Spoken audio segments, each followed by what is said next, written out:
Hey guys, what's up? Welcome back to Mikey Yourself. And so today's a little bit different kind of video. If you're a car guy, if you're a bike guy, you're probably into car or motorcycle care, which means you like to wash your own stuff. Maybe you want to spend the extra money and you want to drop it on somebody to come out and mobile detail it or whatever. But if you don't and you want to kind of do your own thing, then you probably invested a little bit of money in like wax and polishes and all this other stuff. So I'm doing the exact same thing, and I wanted to show you something that I come across and just kind of share my opinion, I guess, of things. And I want to do a quick test too, because I've seen a lot of stuff on YouTube. Let's check it out. Okay, so like I really recently just started wanting to like start polishing, buffing my vehicles, and I've done it by hand and it's a lot of work. So I finally decided to invest some money in a beginner level polisher, you know, the DA polisher, right?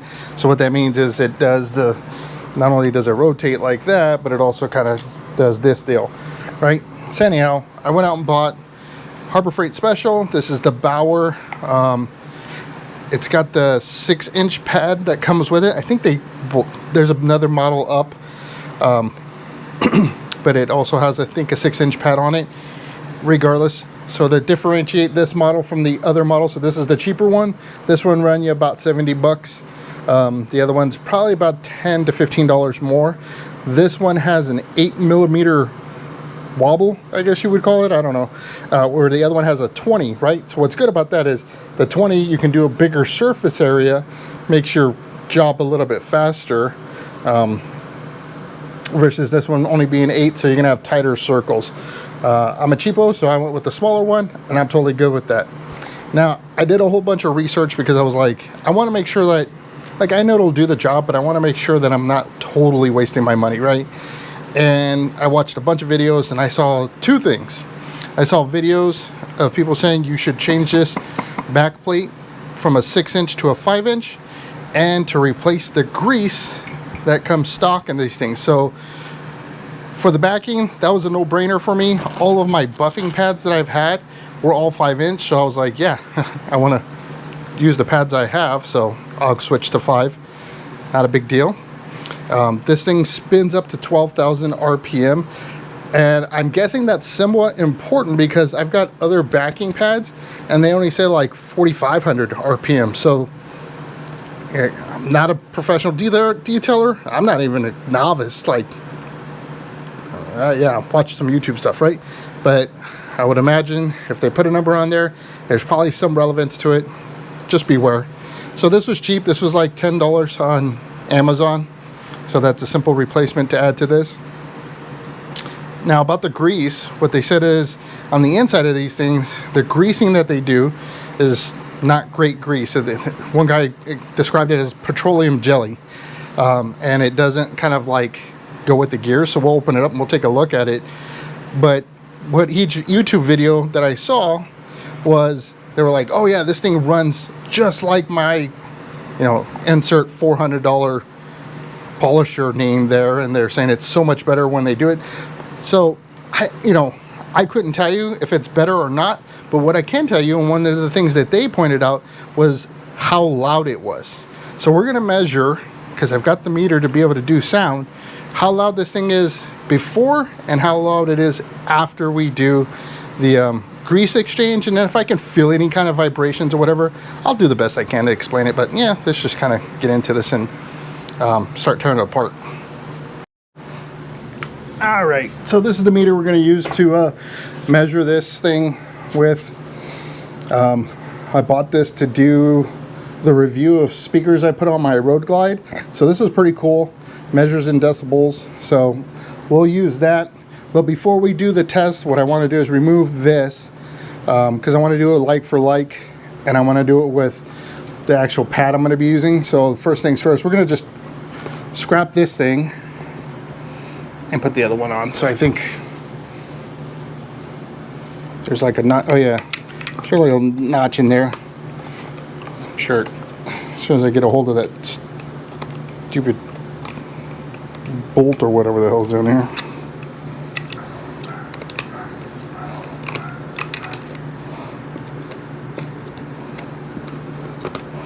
Just got to find that sweet spot. All right, so let's put on the new one.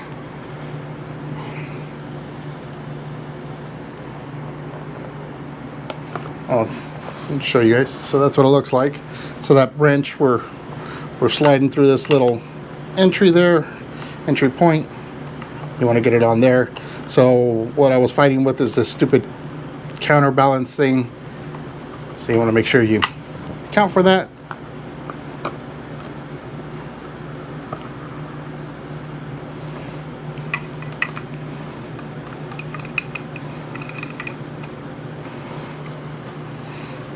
All right. All right, so we're gonna baseline this thing. As you hear me talk, you can see it's jumping up on the reading there. So I'm gonna kind of hold my breath for like a second here so we can get a baseline, and then we'll start things off so we know where we're at least starting at.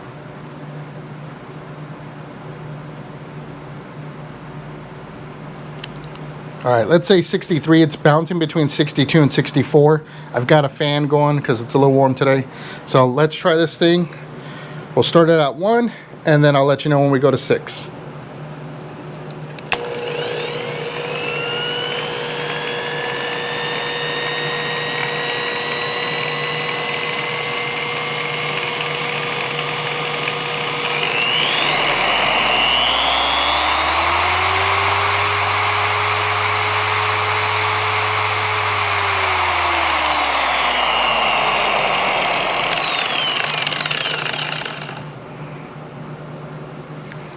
All right, so on the high end there, we hit about 106.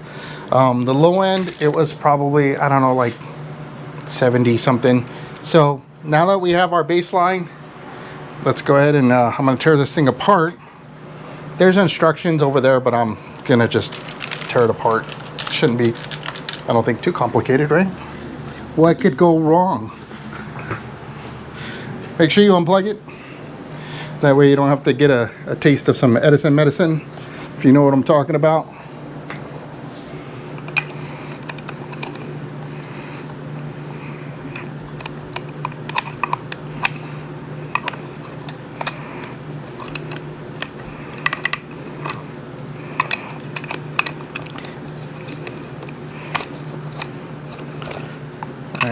I don't know if you have to take the pad off, but kind of guessing because there's probably some screws down in here or something, maybe.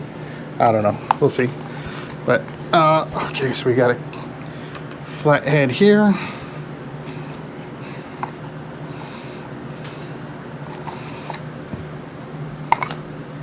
That's easy. All right.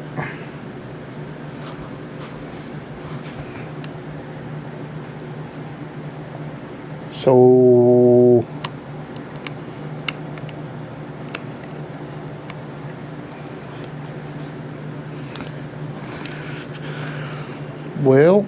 oh wait. Okay, it looks like there's a little, let's find out what that little hole is. It might be a servicing hole. So all the videos I saw, these guys kind of took it apart down to here to get to that main gear. And this had some blue goo in it, so who knows what the hell that is. So let me just grab the instruction. I was gonna wing it, but I realized I'm too stupid.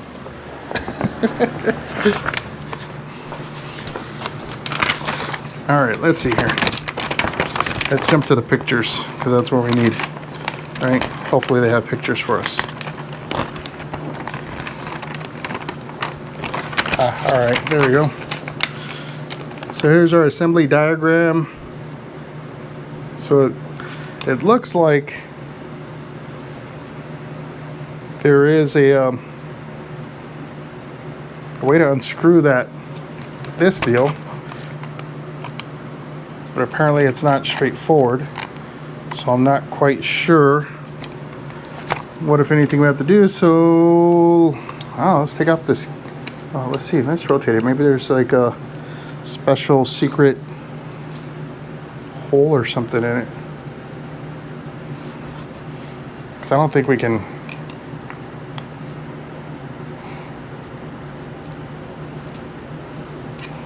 We have to get like at a serious angle in order to get that. I mean, I could probably get on them with a bit, but let's see here.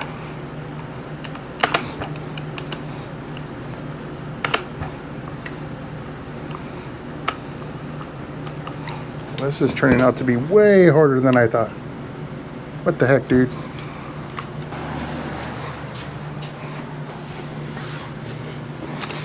All right. Will this work?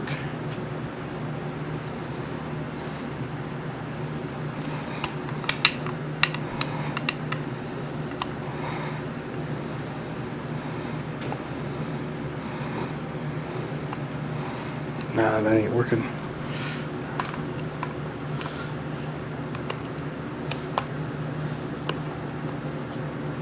There we go. Got that one.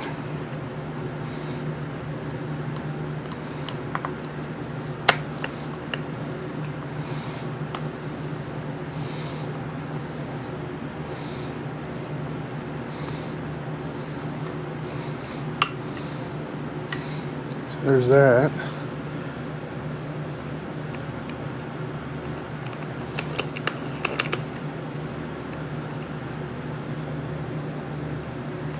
I'm not quite sure. Maybe there's like an Allen that goes in there, or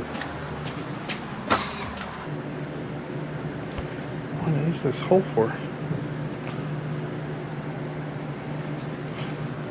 Let's stick something in it.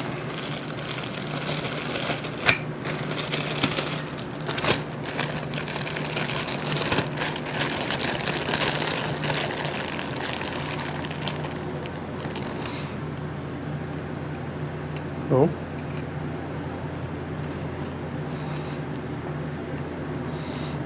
Okay, I don't know what that's supposed to do.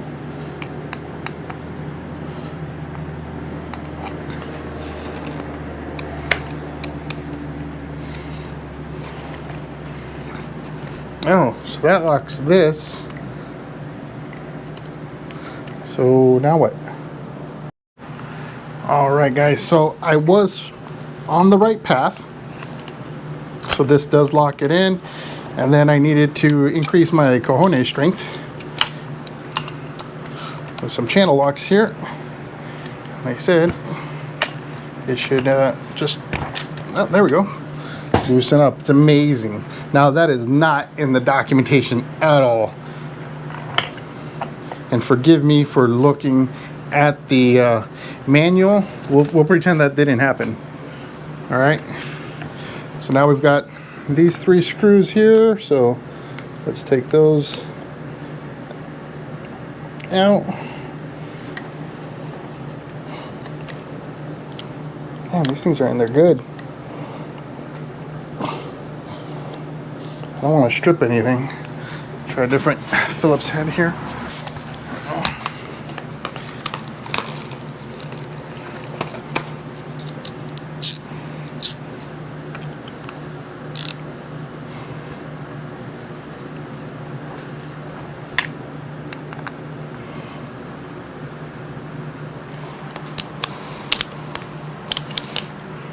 YOLO.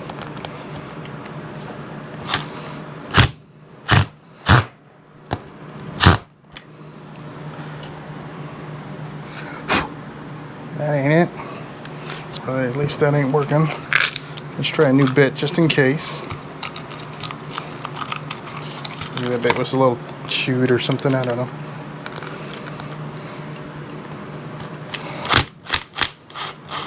There we go.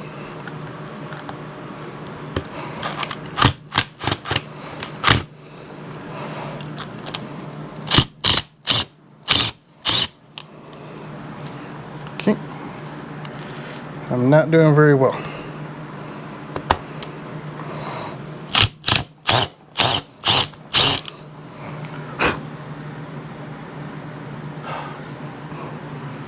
Good Lord. Got one. Well, let's see what the damage is. Alright, so I've managed to do a fantastical job of stripping that one. This one's not completely stripped, but it's pretty much there. I'm going to try to get in there with a flathead and see if maybe I can do that, but I'll have to make a run to the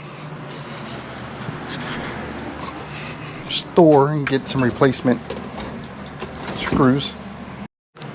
Alright guys, enjoy the show. I'm gonna drill these things out, so we'll see how well I do on this. Alright, so quarters can be, so let's go with the 7/30 seconds.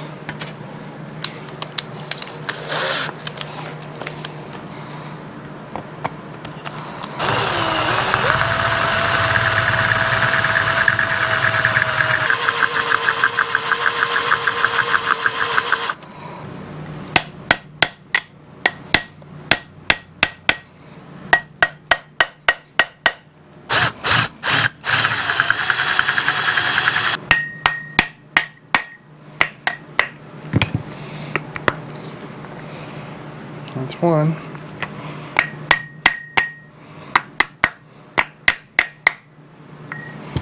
That's the other one. Oh, that's not good. All right. So, if you're like me and you manage to screw it up, that's what it'll look like once you get it off. So, I'll have to go to the hardware store. These are probably pretty common screws. I just got to find out what the pitch is and get some of those. But now we're down to this level, so we can take off these 4 screws. Hopefully they're not going to be a hassle for us. Okay, that one's good. Good.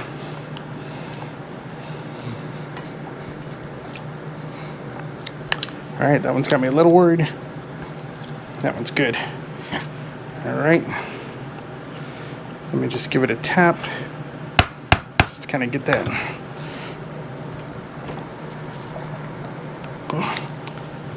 It's not wanting to budge. This is the one I tried that little angle thing on.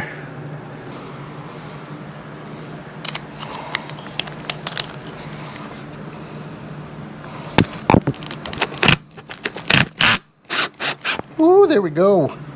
Yes. Yes, sir.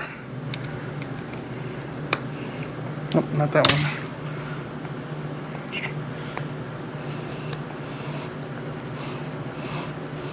Come on.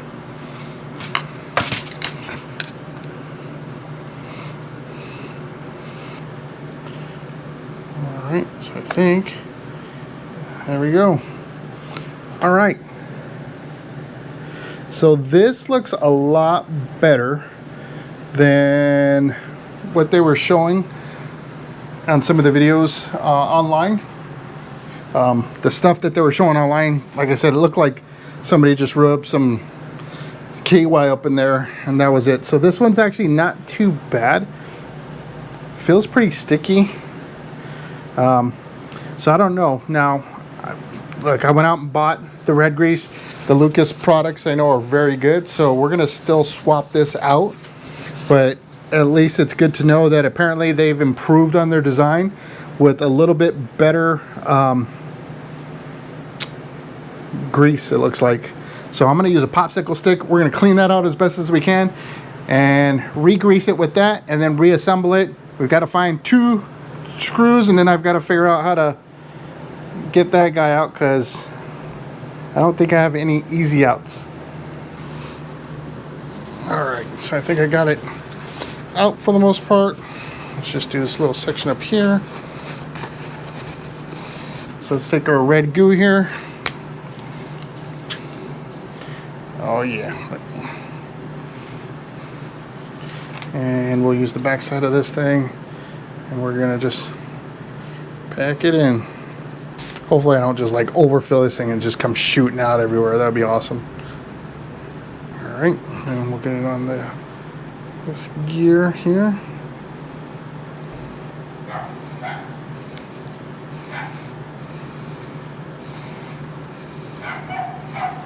think that's it for this. Oh, what the hell? All right, I guess I was supposed to remove that side.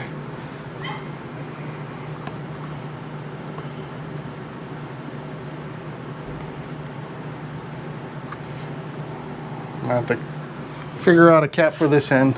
So note to self, use the cap and not the pull tab. I think this is probably if you're gonna do it on some kind of grease gun or something like that. So I'll have to figure out how to seal that up later. Not a biggie. I don't think I could literally put any more grease in that thing. So we'll put that together.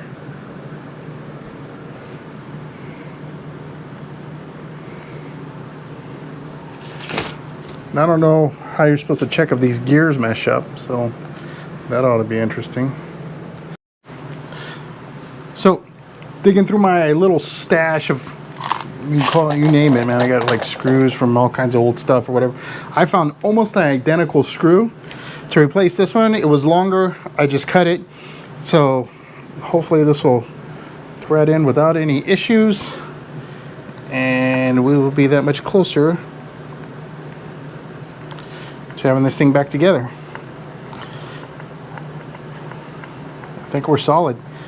So I'll tighten this thing down. I'm going to cross pattern it. I don't know if it's necessary, but the next stop is the part store or the hardware store to get an easy out, so I can get that one screw out and buy some more of the replacements there.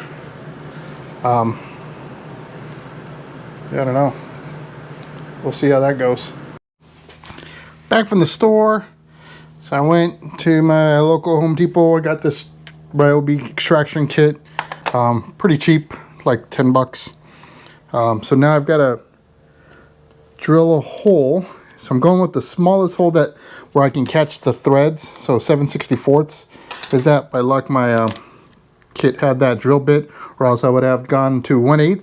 This is a pretty small screw, so I don't have a lot of room to play with. Oop.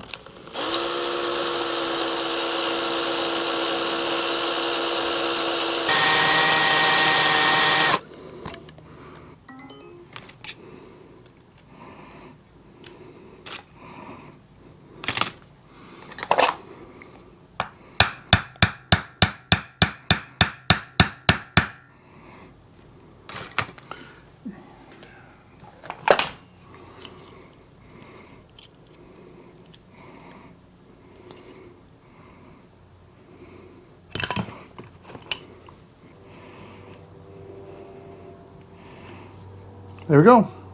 It's out.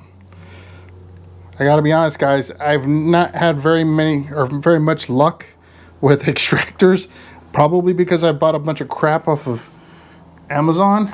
So I'm super jacked that I was able to pull that screw out, because I just literally bought this stupid polisher thing. So I don't have to explain that I destroyed our brand new polisher because I'm an idiot. So anyhow, I got new screws for that, so we can put those in and clean up our mess and test this thing out. So let me just go ahead and get that started.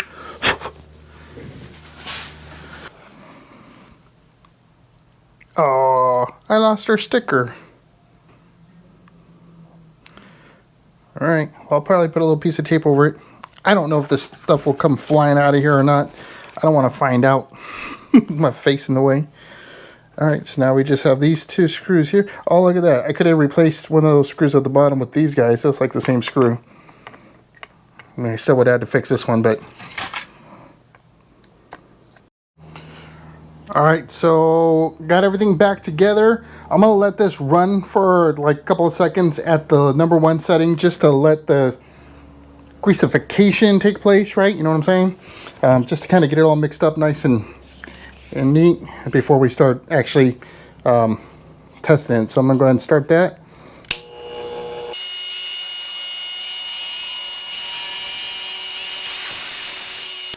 Let's see how this thing goes.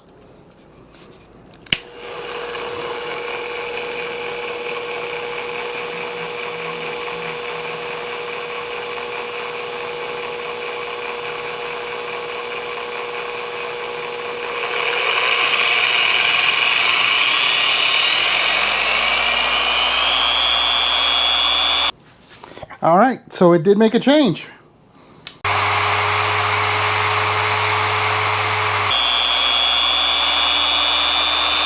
All right, guys, so there it is. Proof's in the pudding. We dropped about 5 decibels on the high end, at least for sure. On the low end, I forget. I'm gonna, you know, in this video, right before me talking, I'm gonna do a quick side by side, so you'll be able to see that and have a better memory than me. Anyhow, I don't know. I don't feel like it was super loud in the beginning, so depends, right? 5 decibels is 5 decibels. So I'll have to see. I don't think the vibrations changed much at all. It feels kind of the same. I didn't really notice a big difference, but again, this was with the blue stuff versus the petroleum jelly looking stuff that they had in the other videos. So maybe they improved whatever grease they were using. So that's a good thing. So there you go. Just a quick review of it. I'm going to use this not only to polish my bikes, my cars, and I'm going to do my table with this. So yeah, hopefully that'll work out well. If you haven't checked out any of those videos, you can see I've actually sanded a marble table, which is using sandpaper, wet sanding it. This time I'm going to try a rubbing compound on it, Bauer's. I'll see how it goes. Wish me luck. Well, I hope you enjoyed this video. If you did, hit that thumbs up. And yeah, all that good stuff. Love to have you as a member of our community, so become a subscriber. And until my next video does post, I hope to see you in the wind.